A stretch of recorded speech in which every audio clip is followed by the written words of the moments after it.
Hello साथियों, आज की इस वीडियो में हम लोग पढ़ने वाले हैं 1853 का चार्टर एक्ट। 1853 का जो चार्टर एक्ट है वो अंतिम चार्टर एक्ट होता है। आखिर ऐसा क्यों? 1857 में सिपाही विद्रोह होता है और सिपाही विद्रोह के बाद से जो है क्राउन के हाथों में सीधे शासन चला जाता है। अभी तक जो है कंपनी शासन कर रही थी, लेकिन अब डायरेक्ट शासन करने का कार्य क्राउन, ब्रिटिश क्राउन करते हैं। तो इसके बाद से जो भी अधिनियम आएंगे उसको भारत परिषद अधिनियम या भारत सरकार अधिनियम कहा जाएगा।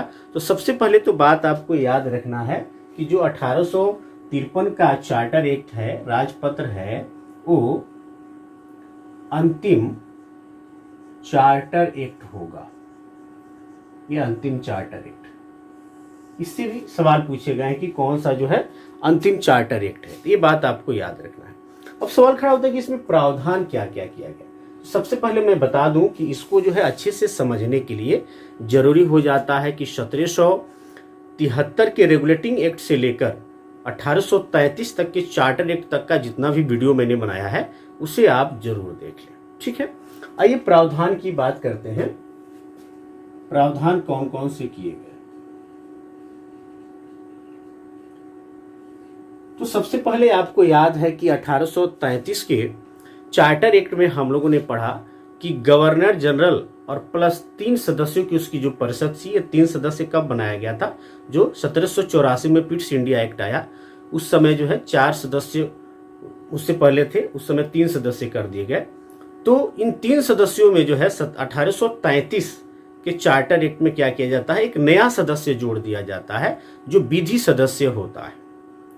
यानी अब जो है गवर्नर जनरल और प्लस 3 सदस्यों में एक जो है सदस्य, ये विधि सदस्य जोड़ दिया जाता है। कब? तो 1833 के चार्टर एक्ट में इस चीज को हम लोगों ने पढ़ा। तो प्रथम विधि सदस्य कौन थे? लॉर्ड मैकाले थे। यहां जो विधि सदस्य होते हैं वे अस्थायी होते हैं। अस्थायी यानी इनको जो है परिषद कि बैठक में भाग लेने का तो अधिकार था, लेकिन मत देने का अधिकार नहीं था। यहां क्या किया गया इस एक्ट में कि जो विधि सदस्य थे ना, जो चौथे सदस्य थे, इनको स्थायी कर दिया गया था। पहला प्रावधान तो आपको याद रखना है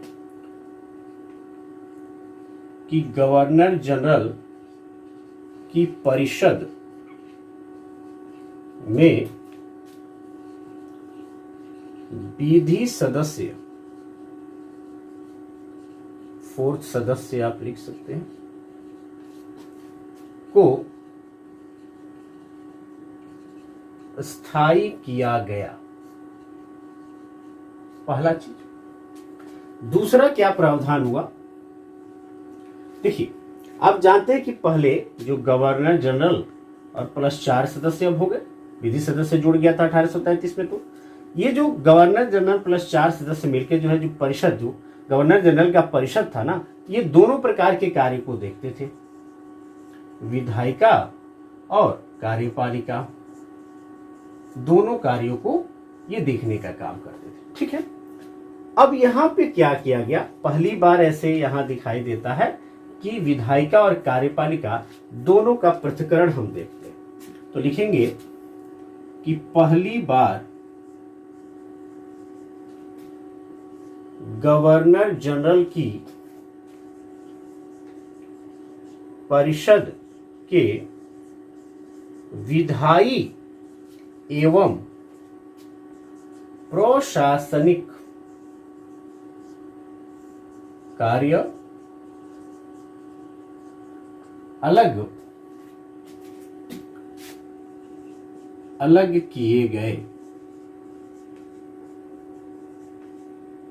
यानी यहां स्पष्ट आप देख सकते हैं कि विधायिका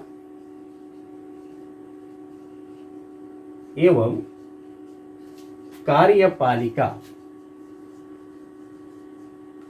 के पृथक्करण का उदय होता है। तो पहला बार ऐसा हुआ कि भाई विधायिका और कार्यपालिका को यहां बांट दिया गया, विधायी कार्य और प्रशासनिक कार्य दोनों अलग अलग कर दिए गए। अब इसके लिए हुआ क्या, इसके अंदर बहुत सारी बातें हैं जिसका डिस्कशन करना है, तो स्टार मार्कर लगा के मैं लिखता हूं इसके लिए जो परिषद था ना गवर्नर जनरल का, परिषद में 6 नए सदस्य जोड़े गए। ध्यान रखिएगा, 6 नए सदस्य जोड़े गए। ये जो नए सदस्य 6 जोड़े गए, इनको कहा जाता था विधान पार्षद। क्या कहा जाता था? विधान पार्षद। तो ये 6 सदस्य कौन कौन से थे? 6 नए सदस्य। तो याद रखिएगा, बंगाल के मुख्य न्यायाधीश,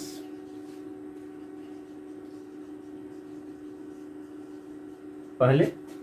दूसरा जो है कलकत्ता सुप्रीम कोर्ट के एक न्यायाधीश। फिर जो है बंगाल, मद्रास, बंबई एवं आगरा प्रांत के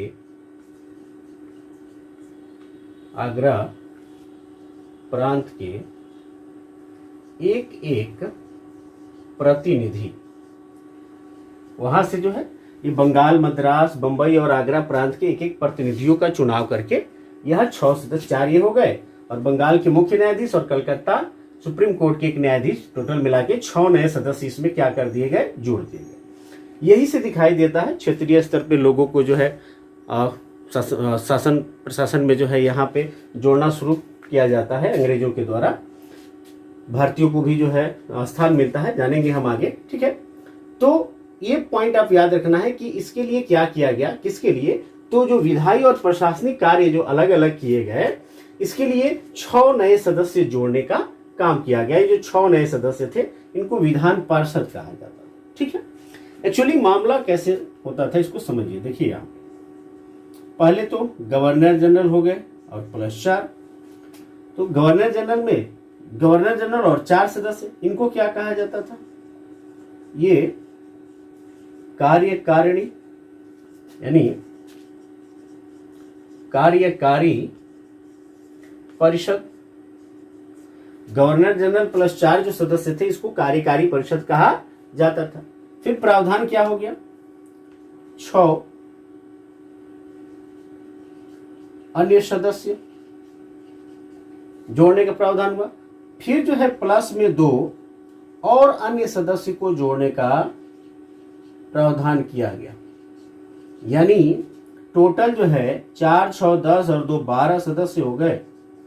अधिकतम 12 सदस्य जो है रखने का प्रावधान किया गया। तो ये 12 सदस्यों की जो परिषद बनी ना, इसको जो है कहा गया भारतीय या केंद्रीय विधान परिषद।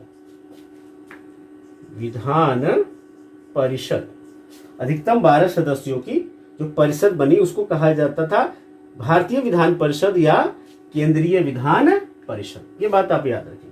इसका कार्य क्या था? इसका कार्य था विधि बनाना। विधि बनाना इसका कार्य था। ये जो है 12 सदस्य मिलकर सिर्फ विधि बनाने का कार्य करते थे और कार्यपालिका का कार्य देखते थे। ठीक है, तो ये काम दिया गया इसको। अब जो है इस तरह से आप देख सकते हैं इनको, ये किस तरह से काम कर रहे हैं? तो संसद के रूप में, संसद के रूप में कार्य। जिस तरह से इंग्लैंड के संसद का कार्य दिखाई देता है वहां पे, है ना, इंग्लैंड में, उसी प्रकार से जो है ये भारतीय जो या केंद्रीय विधान परिषद बनाया गया, इनका भी कार्य एक लघु संसद के रूप में जो है इनका कार्य दिखाई देता है। क्लियर है? तो ये प्रावधान किया गया। उसके साथ क्या हुआ, और कुछ बात यहां मैं लिख देता हूं।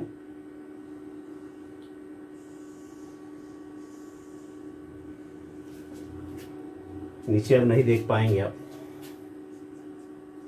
जो केंद्रीय विधान परिषद में, यहां ध्यान रखिएगा, ये जो केंद्रीय विधान परिषद है ना, केंद्रीय विधान परिषद में विभिन्न क्षेत्रों एवं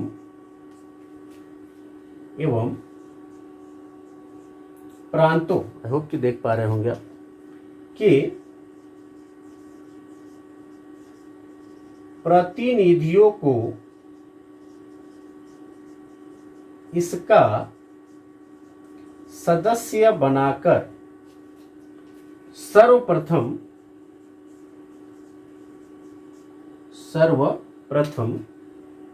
क्षेत्रीय प्रतिनिधित्व सिद्धांत का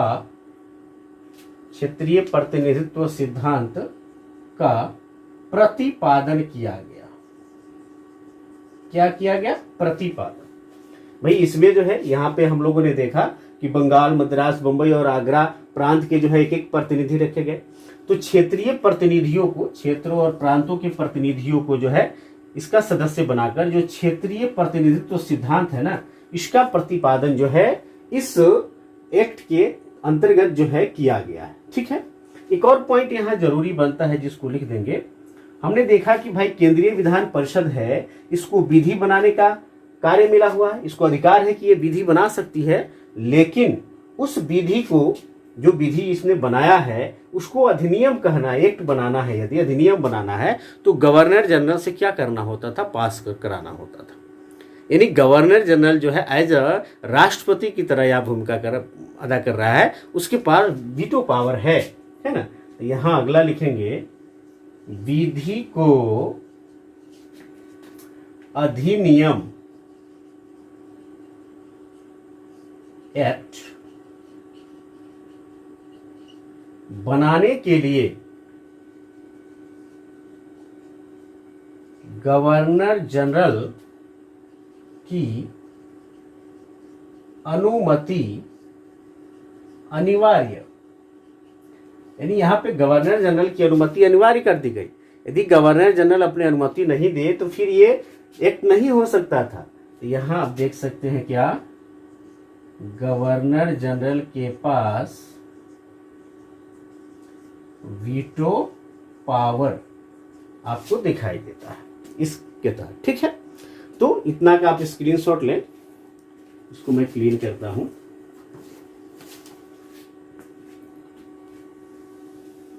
आगे क्या किया गया,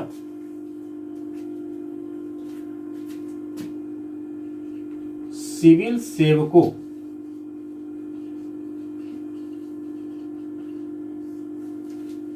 के भर्ती एवं चयन हेतु खुली प्रतियोगिता व्यवस्था का शुभारंभ। यदि आपने जो है 1833 का चार्टर एक्ट का वीडियो देखा तो आप अवगत होंगे कि उस समय ही जो है ये प्रावधान किया गया था कि प्रतियोगिता परीक्षा के बाद से जो है सिविल सेवकों का चयन किया जाएगा, कंपटीशन एग्जाम लिया जाएगा। लेकिन चूंकि कोर्ट ऑफ डायरेक्टर्स जो थे उन्होंने विरोध किया और ये जो है लागू नहीं हो सका। लेकिन इस समय जो है इसका शुभारंभ हो जाता है, इसको लागू कर दिया जाता है। एक्चुअली इस चीज को समझिएगा, जो कंपनी की सिविल सेवा है वो दो प्रकार की दिखाई देती है। एक तो आपको संविदाबद्ध सिविल सेवा, जिसको जो है उच्च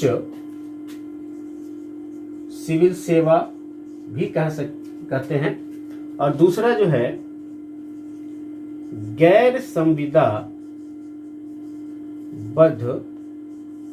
सिविल सेवा। दो प्रकार की सिविल सेवाएं हैं जिसको निम्न सिविल सेवा कहते हैं। तो यहां पे जो भारतीय है, भारतीयों के साथ क्या किया जाता है, उच्च सिविल सेवा भारतीयों के लिए खोल दिया गया, है ना। और इसके लिए क्या किया गया कि मैकाले समिति की नियुक्ति भी की गई। मैकाले समिति की नियुक्ति भी की गई। कब? 1854 में जो है कंपनी के कानून से मैकाले समिति की नियुक्ति की गई। और उच्च सिविल सेवा जो है ये संविदावत सिविल सेवा, इसके लिए की सेवा के लिए जो है भारतीयों को इसको खोल दिया जाता है। अगला प्रावधान क्या होता है? कोर्ट ऑफ डायरेक्टर्स के सदस्यों की संख्या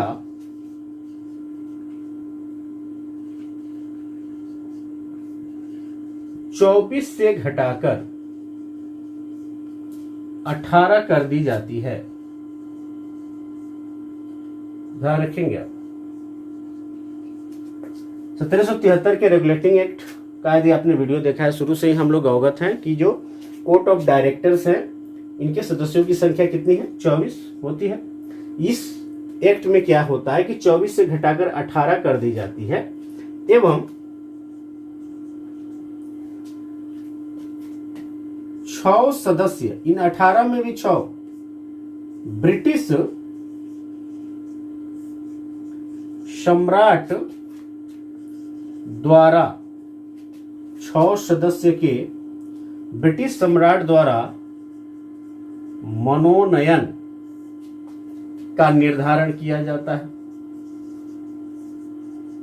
यानी 6 सदस्य किसके द्वारा मनोनीत किए जाएंगे? तो ब्रिटिश सम्राट के द्वारा मनोनीत किए जाएंगे। संख्या भी घटा दी गई और जो इसमें से कहा गया कि 6 सदस्य ब्रिटिश सम्राट के द्वारा मनोनीत किए जाएंगे। यहां स्पष्ट दिख रहा है कि ब्रिटिश संसद जो है अपने पावर को बढ़ा रही है। पहले कौन इनको मनोनीत करता था? तो जो शेयर धारक होते थे, जो शेयर लगाए रहते थे कंपनी में, वे जो है इनको इलेक्शन के द्वारा चुनते थे, कोर्ट ऑफ डायरेक्टर्स को चुनने का काम करते थे। लेकिन यहाँ इनकी संख्या कम कर दी गई और 6 सदस्यों को भाई ये प्रावधान किया गया कि ब्रिटिश के जो ब्रिटिश सम्राट हैं, है ना, वे क्या करेंगे? मनोनीत करने का काम करेंगे। ये होता है। फिर जो है ये सभी बात ये क्या प्रमाणित कर रही है? क्लियर रहिएगा आप। ये इस चीज को यहां प्रदर्शित करने का काम कर रहे हैं कि धीरे धीरे कंपनी का प्रभाव कम हो रहा है और ब्रिटिश संसद का, ब्रिटिश क्राउन का प्रभुत्व जो है वो बढ़ते हुए दिखाई दे रहा है। अगला प्रावधान किया गया, बोर्ड ऑफ कंट्रोल, नियंत्रण मंडल, है ना, के सदस्यों का वेतन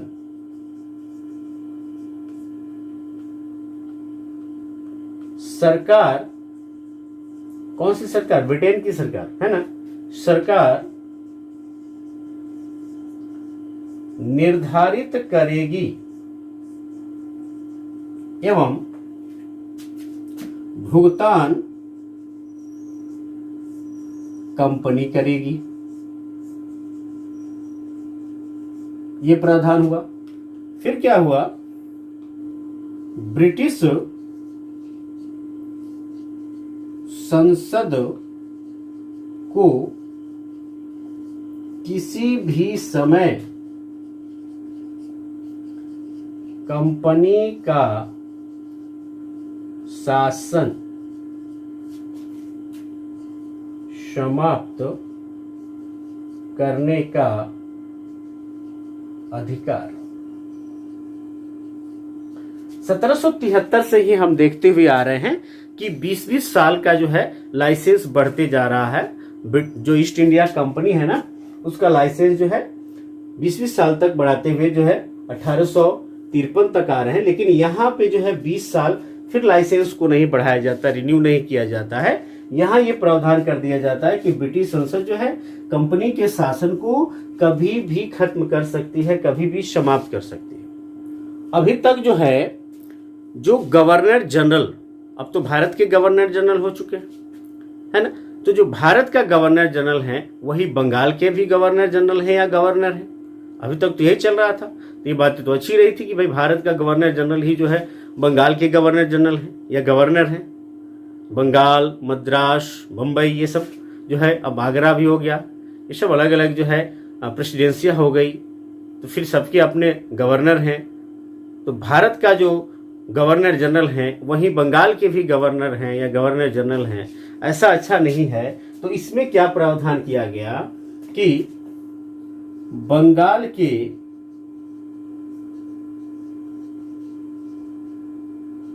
प्रशासनिक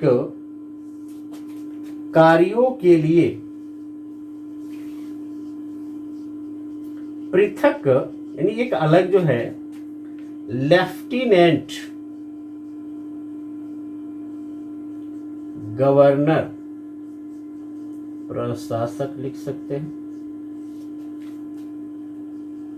की नियुक्ति की गई। एक जो है लेफ्टिनेंट गवर्नर की क्या की गई? नियुक्ति की गई। ठीक है।